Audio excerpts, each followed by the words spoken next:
may nangyari po sa akin noong September 24, 12 p.m. Ako po ay, hindi po masyado nakahinga.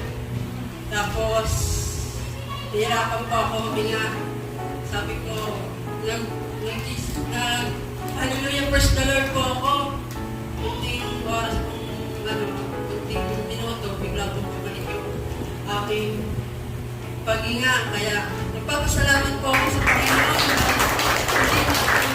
Kaya, ako ay nag-pray. Sabi ko, sa mga Panginoon, kung ano yung kalugod niyo sa akin, doon po ako